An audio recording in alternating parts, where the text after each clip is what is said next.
Told you every single week, I'm gonna be jamming. I am going to be jamming to that theme song. I am so excited. You see this beautiful woman next to me? Look at this, check her out. Ain't she gorgeous? She is. We have Kennedy Currie with us this evening, and she and I are going to be talking about some amazing things. We're getting ready to talk about cycles and generational issues. So just go ahead and be ready. Your edges are probably going to be snatched. So if you got something to cover them up, go ahead and get ready for it. Kennedy, hey, honey. Hey, Renita, how are you? I am doing absolutely fabulous because I get to talk to another one of my friends tonight. I'm so excited to be here. When you sent me that email, I was like, well, I mean, how could you even ask this question and expect me to say anything but yes? Look, Anything but yes. my friends are special people and they are highly popular and they have busy lives. They may have said, you know what, Renita, we don't have time for your little show. I got other things popping. You cute and all, but no, not this year. But I'm very grateful to you and so many others who have already said yes. And Kennedy, you have a topic to talk about tonight that so many people get hung up on, literally, because we're talking about cycles, and just don't know how to, like you say, her word is regenerate. They don't know how to regenerate new things.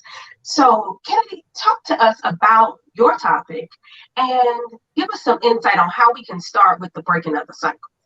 Yeah. So first of all, I have to express my utmost gratitude to you, my sister, for inviting me on this platform, this incredible platform. I'm truly honored. So I have to say that first before we get into it. But as far as the cycle, this conversation, I mean, Renita, this is an open conversation for us to really get into.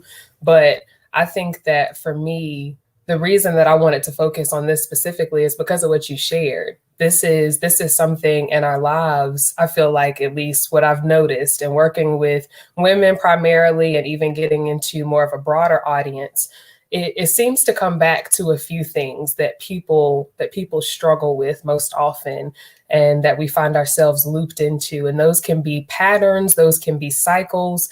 And when you break those down, that comes back to the processes, right, that we lean on in life, our routines, our day-to-day habits. And so I find that a lot of the work that I've been doing as a life coach, as a life design strategist, has been really coming in to, first of all, help you understand who you are, right? And then from there, we're going to figure out, okay, so based on who you are and what's happened in your life, how can we start to reframe some of what's happened, some of what's gone on, whether those are positive experiences or negative experiences? How can we reframe those to work to our benefit as opposed to working to our detriment?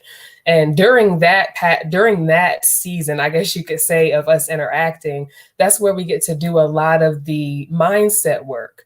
And the mindset is something that is necessary. That's where we spend a good chunk of time, when we focus on really regenerating, is the word that I use, regenerating. So kind of breaking down, reframing, restructuring, scrapping some of the old ideals, some of the old ways of thinking, the processes that are not as effective, and utilizing different tools, different conversations, methods, routines to just regenerate a new way of thinking. And that new way of thinking is what leads to the behavior. If we can change the thought process, that changes the routine, right? And then we've got a new way of doing things. And so that's how we can start to change and interrupt the patterns and the cycles that we have in life. So that's overall the big picture view of really the work that I've been doing. And it's a work in progress, but it's been really exciting to learn a lot about people and how you can interrupt those patterns.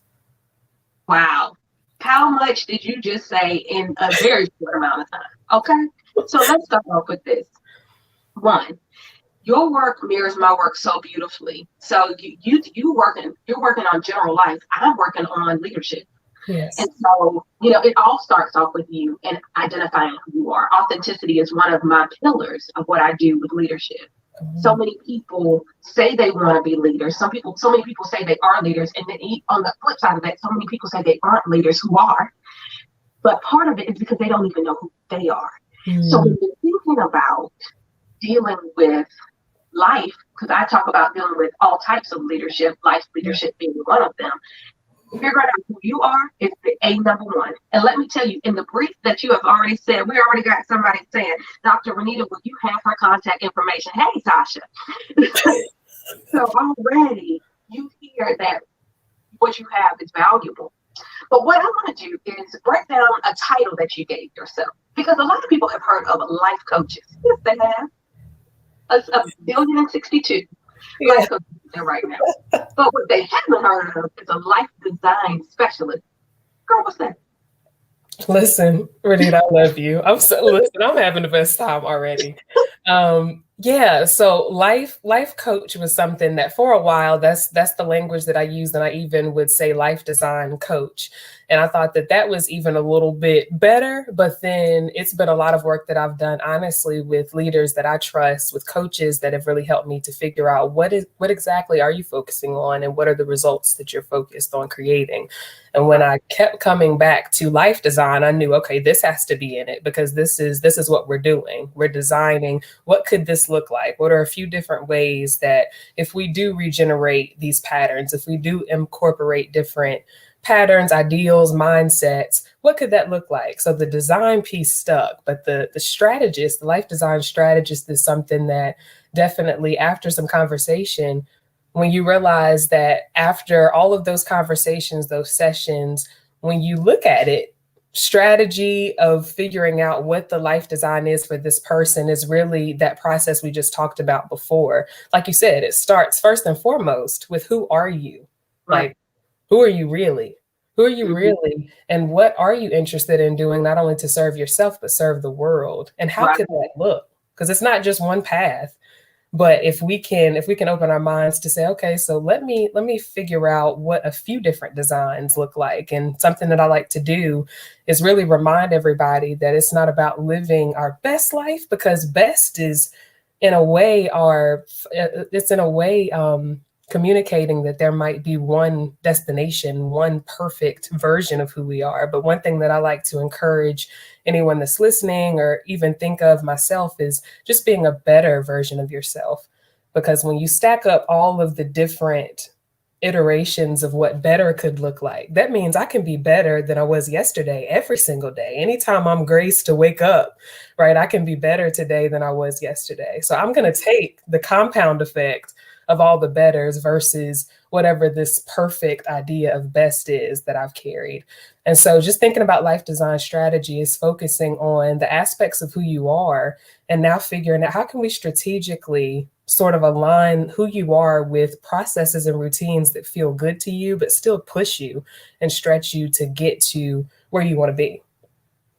Oh, absolutely. I love the option of before you settle on a design that you look at a multitude of designs because there's so many things to us. So one of the things that I teach with my courses or my when I do one-on-one coaching Yeah. is that we start off with the idea of your total, honest, awesome truth. So it deals with who you were, who you are, who other people think you are, and who you want to be. I'd say you're that. You're all that. Your total, honest, awesome truth. You And gotta write that down, Renita. Please keep going. but it's true. There's so many different perspectives of you from both from internal and external. And so when you are designing your life and what you want it to be, then you need to look at all of those aspects in order to truly choose which of those you want to be the true depiction of who you are. And then you take that design and you keep making it better and better. So I used to teach my kids a little thing when I was teaching, and you say good, better, best. May you never rest until your good is better and your better best. Because it taught you the hierarchy from the word good. It Yeah. also just encouraged them because keep getting better, keep getting better. And the way I look at it is if you constantly look at being in cycles of getting better, because this could be a positive cycle, Yeah. depending on how you sway this, because some people striving for better may end up making it so they don't ever live in the moment, which is something else we can talk about. But if you constantly go to this better, okay, I've landed here, now I get better, then you could potentially get to your best because it's the sum total of the best. That's But good. you could never reach that place of best until you went to your place of rest. You will never get the best. Your best life is your life, but you need Mm, to continually get better. So, I mean, so, you hear preachers in church, oh, do something with your dash. Don't let somebody get on a roll in a good eulogy. Oh, his dash or her dash. What are you doing with your dash, between date and date, from birth to death? What did you do with the yeah. hyphen or the dash in between? And if you're building on better, you're building on better, you're building on better, then when you achieve the end, then you've gotten to the best. Your best life was your continual cycles of better. Yes. So I love that you said that. But we're getting ready. We're going to talk on something else you talked about, because All you right. used a word that I love, and it's process. Mm, mm. So I have a shirt that what's Shayla's last name? Oh Lord, Shayla's on campus. I can't remember her last name. But Shayla, my friend that I met when we were both serving another woman leader, and it says trust the process. Yeah. Trust the process. We talk about trusting the process, but how can you trust the process that doesn't exist? Mm. So you got to talking about systems and processes. How do you establish, like with yourself, Mhm. how do you establish your process? Oh, this is so good. Okay, so this is so good. All right. So when we think about, first of all, I share the same sentiments just about the word process and how I have grown to love and appreciate what that word means and the process in my own life of learning who I am, of discovering who is Kennedy. I call it figuring out the missing who about who I am in order to clearly define and make more clear the what, the how, the where am I supposed to go, the what am I supposed to do. It starts with the missing who. So I would say that falling in love with that part of my own personal process, understanding that there's always going to be a missing who about Kennedy. There's going to be a part of myself that I've not seen activated yet because it's not been called on. There's a part Mm, of something inside, whether it's ideas, whether it's a part of, what my giftings are, or any of that. I feel like there are opportunities that we have to activate those things on the inside. And that's a part of the process. That's a part of falling in love again with what we started talking about, falling in love with you, falling in love with the process of getting to know who am I now? Because who I was 2 years ago when we first met, Renita, when before we met, right? I'm not the same person. I've got the same heart. I'm still the same silly person when we get together, we get in a room. But as far as the aspects of who I know I am becoming, where I'm moving, what I'm walking towards, it's that process that I've learned to fall in love with. And so when you say trust the process, it's taking a risk almost with it's taking a risk and it's just having faith that okay, if this is my end goal, if this is what I've envisioned, right, I'm taking a risk by stepping forward even though I can't see all of the steps that are in front of me, even though I don't know every turn, I don't know every direction, every end result. But I know that if I keep moving in this direction, this feels good. This is stretching me. It's a little uncomfortable, right? And this process along the way, I'm learning stuff about me that I would have never learned had I not taken the risk on myself, taken the risk to move this direction. So I would say that the process and something I always encourage is really falling in love with figuring out who we are along that journey as we figure out what am I here to do? Who am I here to serve? Where am I supposed to be going in this season? It all comes back to who am I and how can I activate purpose in this position where I am right now. So that's the process that I've fallen in love with is embracing that there's purpose regardless of what our position is, whether I was a waitress coming out of grad school, because that was my first job out of grad school, whether I was working behind a front desk in my previous role, whatever that position or title is, that's not what defines us. The yeah. beautiful thing is the purpose in the position, the purpose in the process, and figuring out how does that change? What is that for me right now? Wow. That's so good. Falling, so what you're saying is falling in love with the process of self-discovery. Yes. But the way I look at that too is Once you discover yourself, if you still lived in that process, then that will be never ending, because every new experience you have reshapes who you are. So, all these people talking about, well, things are getting stale and da, da, da, da, da, especially when they're talking about relationships. Honey, how can things get stale? If you are ever changing and you are in this constant process of getting to know you, how can you get stale with another individual because they're doing the exact same thing? How does your relationship get stale? The only way it can. The only way it can is if you have stopped the process of not only your self-discovery, but discovery of the person you're connected with. Right. And that's in any relationship, love or platonic. It doesn't matter. It can't get stale. If it gets stale, you stop the process. Get stale, you stopped the process. Somebody put that in the comment section, please. If it gets stale, my gosh. Okay. But that's even with you, because some of us get annoyed with ourselves. I'm not going anywhere. And the thing is, what's funny is that I've used it and I've heard it used. It's been said in coaching sessions. It's been said in random conversation. I'm stuck. I'm stuck. Well, you know what? You stop the process. I'm going to start telling people that. You stop the process. You're not stuck. You stop the process. Because you were constantly getting to know you. Whatever happened to you yesterday restarted a process for you. There is no way every day of yours is exactly the same. Can't be. There's no way. You got a new email. Yes? Yes?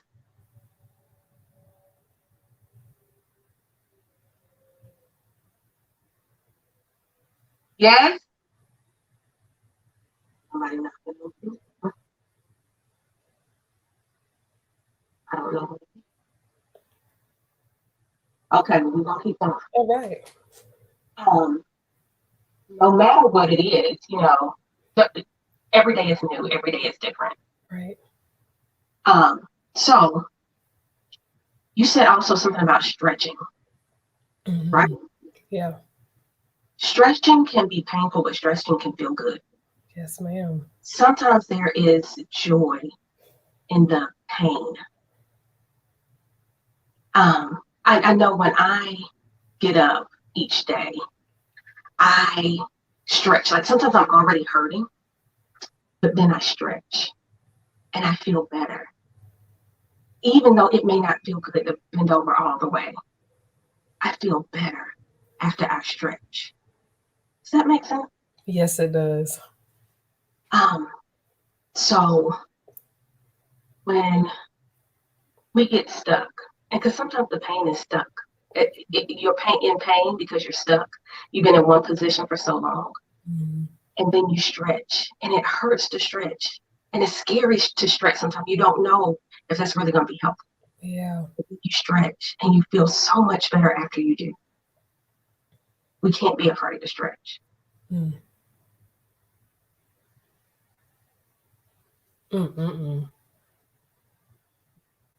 I think that goes into our life design process.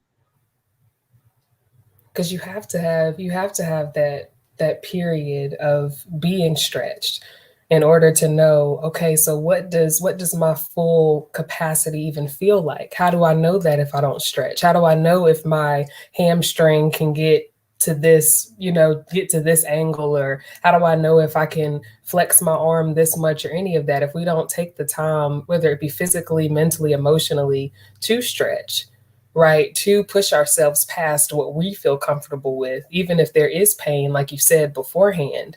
We might have already fallen short of whatever our goal was before. We might have even tweaked a muscle in our body. But if we just stop there, you're right, that pain will be stuck. You made an excellent point about the stuckness and the feelings of frustration that come from that. It's because we stopped. We stopped at a point where it might have felt like we were about to break. So we were afraid to stretch more. We were afraid to continue. But because we stopped the process, we never knew what our full capacity was. We never knew what it would feel like on the other side of us stretching. So well said. Yeah. So for everyone out there who is seeking to stretch, what's your advice?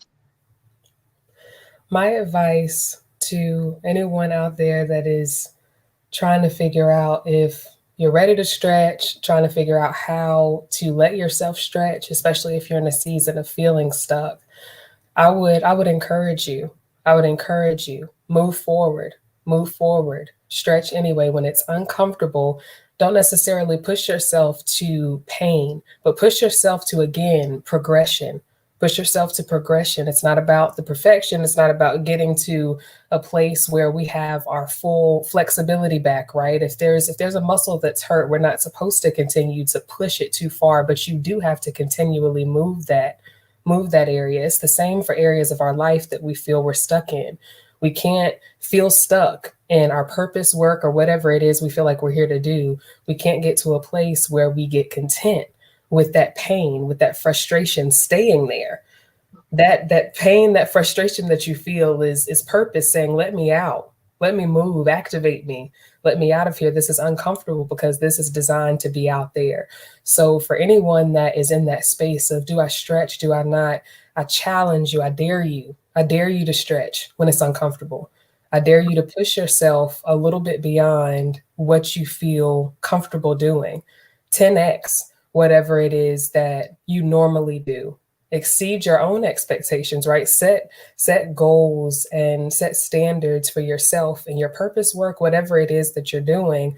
Set standards for yourself that are a little bit uncomfortable. And you'll find yourself just in the goal setting process to say that I'm going to do this a little bit more often than I usually would. Even in your goal setting, you're setting yourself up to stretch because this is already uncomfortable. So your goals are already at a higher level than what they would normally be. So by the result, you're stretching. You're stretching because you've set yourself up that way. So even if you can't jump right in with stretching immediately, right? Set the goal, set yourself up so that when you wake up in the morning, you said, okay, this is my goal this week. My goal is to work out this many times as opposed to this many times, even though that's a stretch, that's a goal. So now the new minimum or the new standard is higher than what it was previously because you were willing to set the goal, to set the standard, to set the bar higher. So do what feels a little bit uncomfortable. And even when it does feel a little uncomfortable, stretch, move forward. Even when it does feel a little uncomfortable, stretch and move. Wow. Wow. Yeah.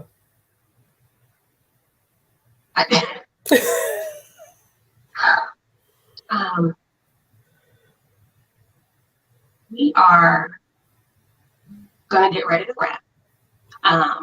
But if you had one thing you would leave the ladies with or the people with today, what would that be?